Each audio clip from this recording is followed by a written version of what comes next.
The massive holographic display bathed Admiral Roran's office in an eerie crimson glow.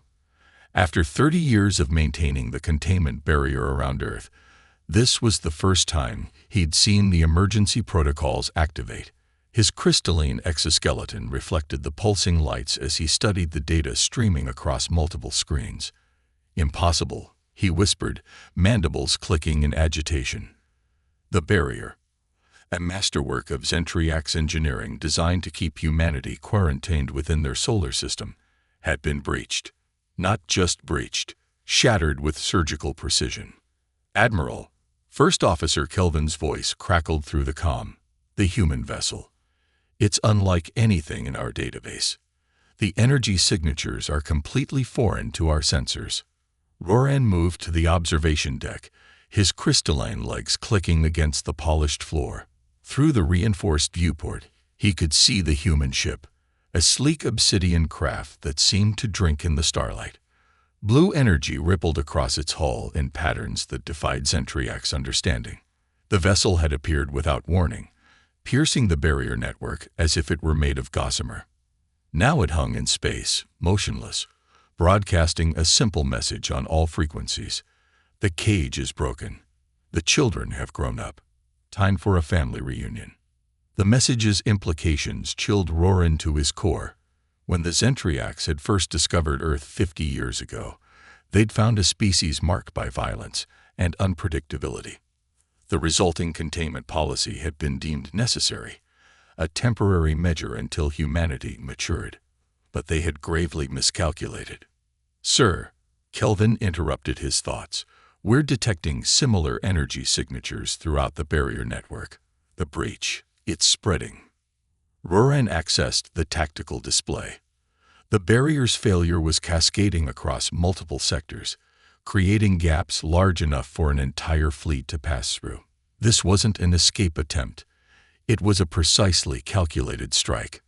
"Get me high command," Roran ordered, "and begin evacuating all barrier monitoring stations. The humans aren't trying to break out. They're dismantling our entire containment system." As his officers scrambled to comply, Roran received a priority transmission from the human vessel. The ship's commander appeared on screen, a female human with silver-streaked hair and eyes that held decades of patience. "Admiral Roran," she said, her voice carrying no trace of hostility. "I'm Captain Diana Winter of the Earth ship Prometheus. We could have simply destroyed your barrier network, but we chose this method to demonstrate something important. While you were watching us, we were studying you." Roran's mandibles twitched. "Your species was deemed too dangerous for unrestricted space travel. The containment was for the galaxy's protection." Winter smiled, but it didn't reach her eyes. "And in your arrogance, you gave us the perfect motivation to surpass you. Every probe you sent, every monitoring station you built, every attempt to reinforce the barrier, they all became our teachers. We didn't just learn your technology, Admiral. We learned how you think." The tactical display showed more breaches appearing. The barrier network, pride of Zentriac's engineering, was unraveling like a sweater caught on a nail. "What do you want?" Roran asked, already knowing the answer. "The same thing we wanted 50 years ago, a seat at the Galactic table. But this time, we're not asking permission. The containment policy ends today, one way or another. The choice of how is yours." As Winter's image faded, Roran faced a decision that would reshape galactic society. The humans hadn't just matched Zentriac's technology. They'd transformed it into something new. Their ship's energy signature was proof of technological evolution that should have taken centuries. "Your orders, Admiral?" Kelvin asked. Roran watched the Prometheus, understanding finally that the cage they'd built to contain humanity had instead served as an incubator for something far more formidable than they'd ever imagined. "Send word to High Command," he said quietly. Tell them the children have indeed grown up, and we better be prepared for what that means." Commander Marcus Rivera watched the holographic display from the Prometheus's bridge as more human ships emerged through the barrier breaches. Each vessel bore the same obsidian hull and crystalline energy patterns that had taken 50 years to perfect. Status report. He called to his tactical officer, Lieutenant Prisha Shah. The Zentriax defense fleet is maintaining distance, sir. They're tracking us but haven't made any aggressive moves. Our quantum wake disruptors are keeping them confused about our actual numbers. Marcus nodded, remembering the day humanity learned of their containment. He'd been a child then, watching the news as alien ships constructed the energy barrier around their solar system. The Zentriax had called it protection.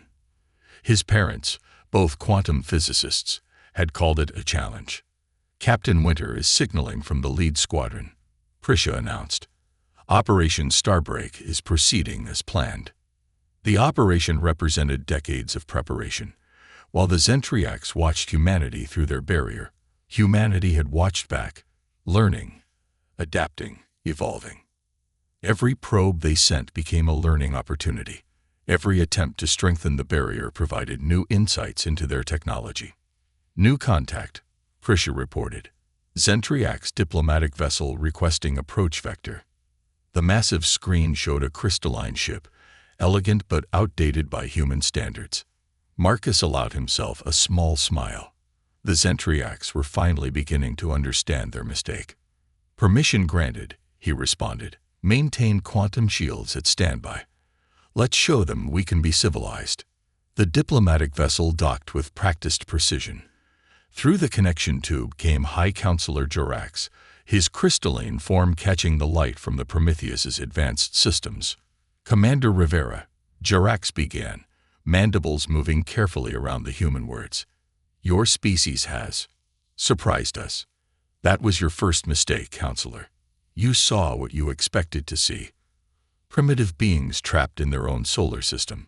You never considered that isolation might be the perfect laboratory for innovation.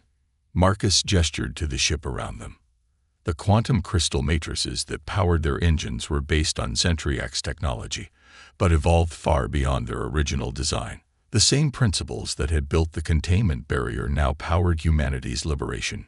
Your barrier wasn't just a cage, Marcus continued. It was a teacher. Every energy frequency, every spatial distortion, every attempt to reinforce it taught us something new. We didn't just learn your science. We transcended it. Jarax's crystalline structure shifted colors, a sign of deep disturbance. The containment was meant to protect the galaxy from us. Marcus interrupted. Instead, you gave us the ultimate motivation to surpass you. Humanity has always performed best when backed into a corner. You gave us the corner and 50 years to plan our way out. Through the viewport, more human ships emerged from quantum space. The Zentriax barrier network was now more whole than barrier, its energy patterns disrupted by precisely calculated quantum incursions. What happens now? Jarax asked, his voice carrying the weight of a civilization recognizing its own miscalculation. Marcus turned to face the alien diplomat fully. Now, we take our place in the galaxy. Not as children to be contained, but as equals who have earned their freedom. The choice is yours whether that happens through cooperation or confrontation. The quantum displays showed more Zentriax ships arriving, but they maintained their distance. They had finally realized that the technology gap had reversed. Humanity hadn't just caught up, they had leaped ahead. Your species, Jarax observed, has achieved in 50 years what took us millennia. Because you gave us no choice, Marcus replied. Survival has always been humanity's greatest teacher, and now, the lesson is complete. Chief Engineer Nadia Patel stood in the Prometheus's quantum core chamber, monitoring the crystalline matrices that powered humanity's greatest achievement. The Zentriax barrier network was failing exactly as planned, creating a cascading pattern of breaches that revealed humanity's hidden fleet. Core stability at 100%, she reported to the bridge. Quantum wake patterns are masking our actual numbers perfectly. What the Zentriax saw as dozens of ships was actually hundreds, their signatures hidden by advanced quantum field manipulation. Each vessel represented a different aspect of humanity's technological evolution during their 50 years of containment. Admiral James Chen's hologram appeared beside her. Status of the Ghost Fleet, Chief. All ships reporting ready, Admiral. The Zentriacs still haven't detected our quantum slip drives. As far as they can tell, we're using conventional propulsion. The Ghost Fleet was humanity's masterpiece, vessels built in secret using technology that had evolved far beyond its Zentriac's origins. While their wardens watched for primitive attempts at escape, humanity had been perfecting quantum engineering that made their containment barrier obsolete. Their diplomatic vessel is requesting another meeting, James informed her. They're finally beginning to understand what they created. Nadia checked the quantum field readings. They're scanning us constantly, trying to figure out how we achieved this level of advancement. Should we let them see? Not yet. Let them wonder a bit longer. Sometimes the best lesson is realizing how much you don't know. Through the quantum core's observation window, Nadia watched more ships emerge from their hidden stations throughout the solar system.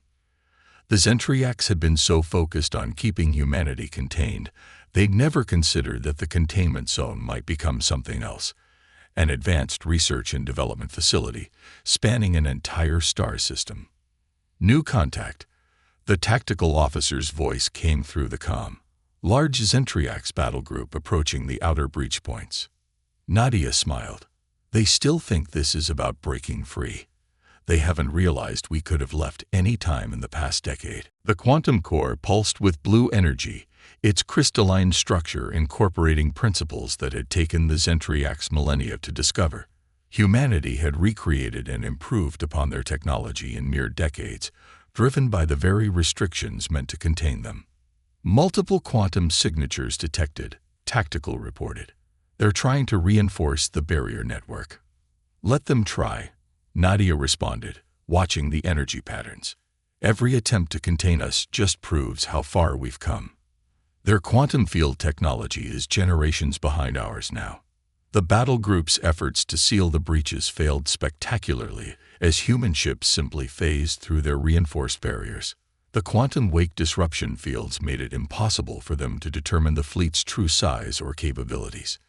Message from Captain Winter, James announced. She's initiating Phase 3. Prepare the quantum core for full spectrum revelation. Nadia's hands moved across the crystal controls, adjusting the energy matrices. Ready when you are, Admiral. Though I suspect this demonstration will change galactic politics forever. That's exactly the point, Chief. They trapped us in here with our greatest minds, our most advanced research facilities, and our unlimited determination to prove them wrong. Now they get to see the results. The quantum core's energy patterns shifted, preparing to reveal just how far humanity had advanced during their imprisonment. The Zentriacs were about to learn that their containment policy hadn't prevented humanity's expansion. It had accelerated their evolution beyond anything the galaxy had expected. Quantum core at full power, Nadia reported, ready to show them what 50 years of forced innovation looks like.